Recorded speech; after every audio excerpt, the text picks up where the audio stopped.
Ladies and gentlemen, Buns, Burgers, Big Ideas, welcome back to another episode. We're in the studio, and we still have our guest host, Mr. Nick. Welcome, everybody. Thank you, Riley. Yes. And we're just keeping it rolling with some awesome guests this week.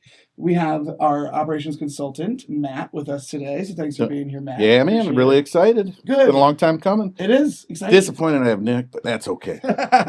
Just pretend I'm Eric. Yeah, fair enough. His hair's shorter than mine nowadays, so I could just... Yeah, I'm losing all mine. Do that. That's fine. Right. So, Matt, tell us about your career and what your role is now for us. Right on. Yeah, so I started out scooping fries for a different QSR brand in high school, and climbed the whole ladder. Went shift lead and GM, and then ended up kind of running the maintenance program for a company for a few years, and then yeah, it was awesome. So not fix it; it's maintenance. Yeah, I like that. Yeah, it was. Yeah, it helped me understand a lot more about like some of the things in the restaurant, being able to troubleshoot stuff, and well-rounded. And then ended up director of operations. Had the luxury of running the company and expanding it, doubled the size, 8 states, traveled a ton. It was a lot of fun. And then kind of lost the fun part of it for me, and needed to kind of reset. And the stress and all that was, I was taken home, right? So I ended up taking a position with another McDonald's franchisee. I was with them 60 days, and then, you guys, Iron Arch had acquired them, and I got the opportunity to come over here and be a consultant, and it's been really awesome. Really enjoying it. Exciting for me to get back into the store and work with people and grow people. Like the value I get out of doing this, it's less about putting the sandwich in the bag, more about growing the people that we have. Yeah, and it's leadership. Seeing people, take that next step in their life, or whether it's with us or with somebody, whatever I can do to see them grow is kind of my motivation right now. And it's been really rewarding. People business that happens to sell burgers. Absolutely. So you mentioned that you really like leadership and you like to watch people grow. How do you do that every single day, and what kind of routine do you do to make sure that you still scratch that itch as the leader that you want to be? Well, yeah, I mean, every day is awesome because I'm working with new people, right? Mm-hmm. And so every day has a different opportunity to turn that key, sure, for lack of a better term. So for our organization, our WIG right now is internal verifications, and going in and being able to coach and reference the previous internal verifications and really hone in on the things that individuals need to work on and have those conversations, right? Because that's the biggest piece of that internal verification process is the conversation after. Sure. Not so much the piece of paper or the score or whatever, because it's very black and white, right? But it's that conversation and being able to say, hey, this is where you worked and this is where you didn't do well today, and then what can I help you with, right? And I liked how you mentioned you referenced the previous score. Right. And you're not going to have a previous score unless you're doing multiple internal verifications. Absolutely. And it's all about repetition and consistency, too, when it comes to those. Yeah. You can't just do one and... Oh, yeah. And that's where people struggle the most is that consistency piece, right? And a lot of times... we have those peaks and valleys in our day and in our life, and then what do? We bring it to work a little bit, and not necessarily on purpose, but if we're in a valley that day, we might not do as well, and some days we're peaking and we're going to hit 100, right? Mm-hmm. So trying to make that 100 be consistent, whether we're in a valley or a peak, that's the key with everybody at every level. Well, Matt, you shared a video with us today, and I watched it, and it really spoke to me because I really liked it talks about kind of planning your life. And the analogy is pretty cool. It talks about groceries and shopping lists, So let's play that clip and then we'll just talk about it a little bit. Awesome. Cool. I want to encourage you to become a shopping list person. When you go to the grocery store, there are 2 scenarios. Either you have a shopping list or you don't. And what happens? If you have the shopping list, you've been adding things, maybe with Alexa, add this, add that. So you walk in and now you have a shopping list. You go to the aisle, maybe you look for a quick sign, or perhaps you ask someone, but you know where you're headed. After you grab each item, you check it off, and item by item, you get this rush. And then at the end, when you check out, you feel complete. You have everything you need. Then the opposite scenario. When you walk into the grocery store without a shopping list, what happens? you wander. Especially if you're hungry, you're in trouble. Start grabbing things you likely don't need and might spend extra time just wandering up and down the aisles looking for items that might come to mind. You don't really ask anybody anything because you're not really sure what you're looking for. So you're grabbing things, putting them in the cart. And when you check out, well, now you have a bunch of things that you don't need. You walk out and immediately it's like, I have the cookies, but I forgot the milk. And so in life, we have the same opportunity. You know, the grocery store is obviously an analogy for our life. It represents that. And there are things out there. There are aisles and aisles of possibilities, guides along the way, people to help us find what we're looking for. But if we haven't created a shopping list of what we want, of what we're after, then we're just wandering. And after every event, we say, if I only would have, I forgot this. And we want to go back, but it's just easier to move forward. So we go through life and these wandering moments constantly stack up. And they become who we are and what we have and where we are in life. So I invite you to become a shopping list person. Shift your perspective, shift a little bit of your activities so that you're intentional when you walk into that grocery store, whether in your personal life, professional life, your sales career, your goals. Start adding things to your shopping list. And when you arrive at the grocery store and you pop it open, you go for exactly what you want. And maybe you get some guidance along the way, but when you check out, you feel complete. So grocery lists. So you're telling me I shouldn't go to Aldi and just go walk around and, that looks good. That looks good. I'm gonna put that in the cart. I shouldn't do that. Especially when you're hungry, you shouldn't do it, right? No list and you're hungry. That's for disaster. Okay. That's when I spend That's why my wife doesn't let me grocery shop. My mom trained me well. She's like, here's the list, here's the coupons, go. Yep. That's awesome. Yeah, I that's, you end up with all the junk food and sodas and Stuff you don't need. all the stuff you don't need in your mind, right? So what about this video? Obviously the analogy's there. What does this translate to for you when you're talking about leadership? Yeah. So, I mean, we can transcend it right into our restaurants right now, right? If, kind of like we were talking earlier, right? If you're coming into your day and you don't have a plan, are you going to get anything accomplished? You show up, let's say you work 9 to 5, right? And you get there at 9, you walk in, it's a little crazy. Let's say, your shift leader didn't do a really good job that morning. So you get some opportunities right away when you walk in. Jimmy called in, you're out of large lids, your shake machine's not working right, whatever it is, right? Those things take up headspace. And those things are really easy to overcome. But if you're not organized when you walked in, they're going to take longer. Yeah, if everything's important, everything's important. Yeah. Or nothing's important, all you do yes. is you become a firefighter, Right. In some way. So then it's lunch, and then all of a sudden it's 3:00, and wait, I got to get out of here. I'm off at 4, and I've got plans tonight or whatever. Well, what'd you accomplish from a growing your team standpoint in that day, right? So a lot of what I've talked about with my team lately is just being intentional with their day, right? So hey, before you leave the night before, take a look tomorrow. Know what shift leads are working, breakfast and lunch, or lunch and dinner, or whatever your schedule calls for. Who are you doing internals on? And do I need to get my admin day 1 stuff done on Wednesday?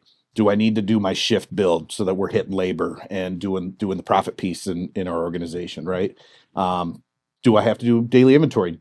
Who's doing daily inventory? All those things. Yep. Like, if you sit back as a GM or even as a shift, it goes right to shift leadership too. Do I have my DSPG done? I was just going to say, Who's on my shift? What do I have to accomplish? If I've got to do the schedule or do daily inventory, like I need to know those things before I walk in because the day will disappear. I'm just as guilty of it, right? I'm talking to myself. Sure. When I'm sending messages to my team, I'm just as guilty of all of it, right? So I'm talking to myself just as much. And, but for the GMs, it's days and weeks can go by where you don't get those things done. I know, hopefully everybody that's listening sees that in themselves a little bit because we're not getting the internal verifications done the way that we would all like them to be done. Mm-hmm.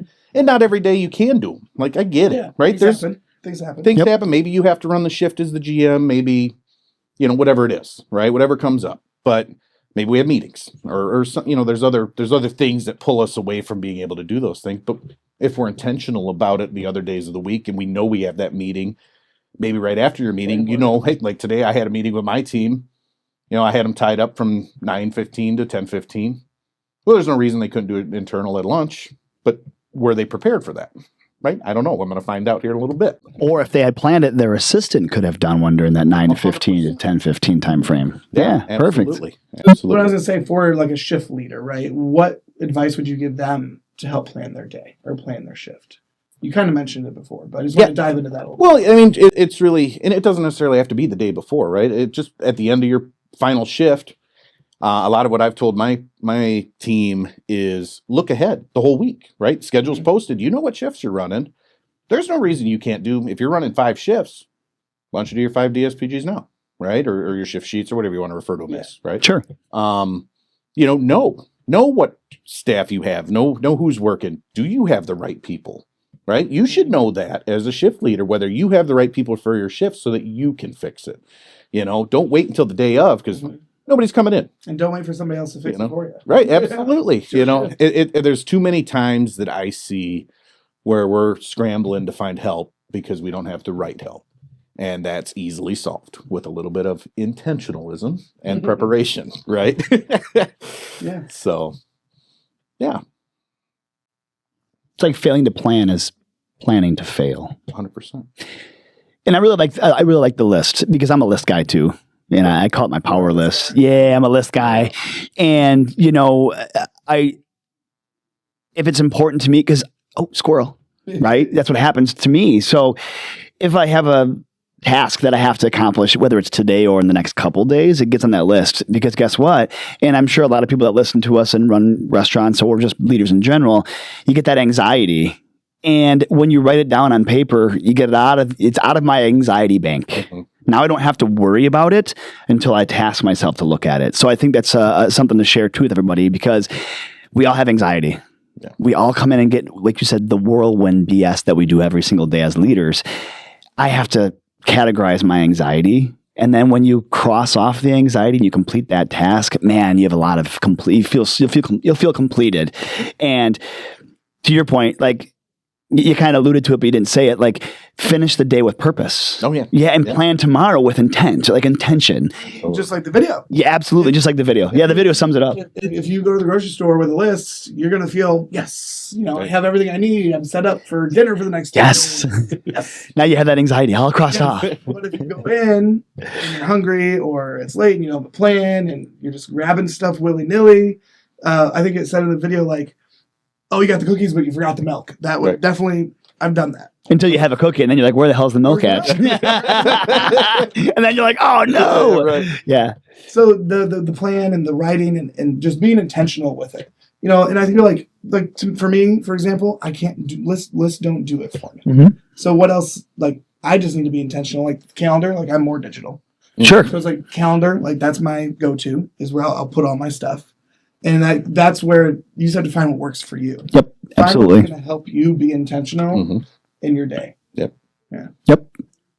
For us, understand the importance of being intentional, and like Riley kind of alluded to it, like how do we teach people? Because we all have different mindsets. Mm-hmm. Like I'm a list guy. I've tried the digital calendar. I've tried everything. Eric will tell you that I'm horrible with calendars, and I agree. How do we get them to flex that muscle? Because it's kind of a muscle, and the more you use it, the more intentional and better you get at it. Right. So, just try it out. Like try something different. What does a notepad cost? Probably $4 or $5 nowadays, but I would say 96 cents back when I was in school. But just try different things. Like what works for you. If it's, putting a rubber band on your wrist to remind yourself to do something or whatever the tricks used to be. Well, I think a lot of it's going to be getting somebody to see the value in it. Right. Yeah. So, it was kind of nice. I had a conversation with a GM this morning that, once we got like there was a huge hurdle in their store that they had to get over. And then as soon as that hurdle was jumped, now we're just getting a flood of internals and she's 2 days ahead on her schedule build and like all these pieces are falling in. And I sat down with her this morning. I was like, big shift, right? I'm really happy about this. Yeah. And I go, hey, you're listening, you know? And she goes, I feel awesome. Like, Good. I feel like I've gotten so much more accomplished. And so for me, it's like, great. Now how, and of course, you know, your messaging to different individuals are just like we were just talking, right? Like, I can't just scream from the top of the mountainside, do an internal, Right. or be intentional, be intentional, be intentional. You might not hear it. It sounds like wallpaper to you, but Jimmy over in the corner is going, heck yeah, man, I'm gonna do it, you know? And so the messaging has to evolve and be different, and it has to be meaningful to them. Absolutely. It has to hit them, you know, where they're going to listen. Right. And that's difficult as a leader because especially when you have 4, 5, 10, 12 restaurants or 12 different leaders that you work with. I'm going to have 6 right now. All right. That's what I'm talking about. Great. I mean, it's cool for me because I can be one-on-one a lot more, but, and we could be on this podcast for 2 hours today and we probably talk about this the whole time. And I do that with my GM sometimes and I have to hold myself back. But, you know, it's a good number right now for where those stores need. Right. But yeah, I mean, the delivery, you know, what my priority isn't necessarily always what their priority is in their mind. Right. And so finding a way to mix that and get a little bit of what I feel like I need out of them and what they feel like they need for their store as well. So, yeah, I think you tied it up earlier. You said that the GM that you talked to felt accomplished, and that's it. Yeah. Like, hey, this is why we've been telling you for 10 years to do these things, and it's like that's the moment. Yeah, like right there when they feel it. Like I call it the anxiety, but. That's it. Like, yeah. And like now, you know, get your stuff done and then you have so much more time to do internal verifications and be there as a leader. You can work on all the things that really do matter. Right. I mean, the firefighting does matter. Of course, right? Like we got to get through the day. We got to make our customers happy. We got to do all the things. But when you're intentional about everything else, that becomes a small piece. Yes. You know, and your stores are going to run better and you're going to have less stress. Your crew's going to be less stressed. Customers are going to be, all the things come together. Yeah. Right? The whirlwind becomes fun and that's your fun time. Yeah. I'm going to put food in the bag for an hour. Yeah. All right. Instead of like going in with intent of, I have to put food in the bag for the next 9 hours. Right. We're getting stuff done because for sure. Your shift leader failed you and you failed yourself by not scheduling properly. And, you know, the intentionalism goes across the board. It goes into, are you looking at your schedules with intent or are you just kind of getting it done? Or are you getting it done on Friday right before you have to post it? Are you looking at when you're high on labor and breakfast? That's a note I sent out the other day, right? It's, you know, do you have 6 people at breakfast and you're running a 30% and then you're running an 18 at lunch? But yeah, your labor looks good at 5 o'clock. But did those shifts were successful? Right, yeah. I mean, breakfast, you might have ran 60 seconds and then lunch you ran 180. Great, your peak OP looks good. But can we have higher customer satisfaction at lunch because you flip-flop that one person? Right. And are we looking at that, right? And I think some are and some aren't, right? And so getting them to see the value in that when their lunches run better and breakfast might be a little more difficult, right, without that person, but manageable, right? And still able to do the things that we need to do at a high level. I want to go back to that one GM one more time because now that GM has seen the light. Right. You know, light bulb came on. Aha moment, right? Now they're going to be a proponent of sharing this message. And that's also what leadership is. Absolutely. You know, leaders build other leaders. And that's just super exciting. Yeah. So I love that connection piece. And I kind of wish we'd had that conversation before my meeting because I'd have made her talk about it. There you go. Yep. You know, so now I'm like, all right, in 2 weeks. There you go. Meeting note number 1 is, hey, how is this going for you? You know? Well, let them know ahead of time, too, that, hey, you know what, Nick, not this week, but next week when we have our meeting, I'm going to have you talk for the first 20 minutes about your successes and the systems that we push. Like I always say, trust the system. Like, hey, Nick trusted the system. Now he's going to tell us about it. Because guess what? Now you're going to retain them and that excitement for the next 2 weeks, and then they're going to jump onto it. So, yeah, man, it's been awesome. Well, thank you so much, Matt, for coming today. We appreciate your time, and obviously this video that you shared is a really awesome thing, and I think if we all take that intentionality home with us, that'll be great. Before we wrap up, though, what is one thing that you would want your teams to know or all of the organization to know about, you know, leadership or just anything in this realm that we've talked about today? Any last final advice? I mean, really, it's all of it, right? It's, you know, if you go in with a plan and you are intentional about what you're going to do, you're going to be successful. Even if you're not that great at it, right? Like, have a plan. You're going to get better with it. Just, you know, it takes 21 days to form a habit, right? That's the famous phrase. Sure. Commit to it. and give it a shot and see if there's the value in it and see if that light bulb can come on for you. Awesome. And yeah. Cool. Thanks, Matt. Thank you guys. Appreciate Very good. it. Yeah, Very thank fun. you. Let's Listen do it to the again. read. We will see you guys next time. Thank you. Bye, everybody. See ya. Thanks for joining us on Buns, Burgers, and Big Ideas. We hope today's episode inspired fresh ideas for your leadership journey. Be sure to subscribe so you never miss an episode, and keep learning with us as we continue to explore leadership in the QSR world. Until next time, take care and lead well.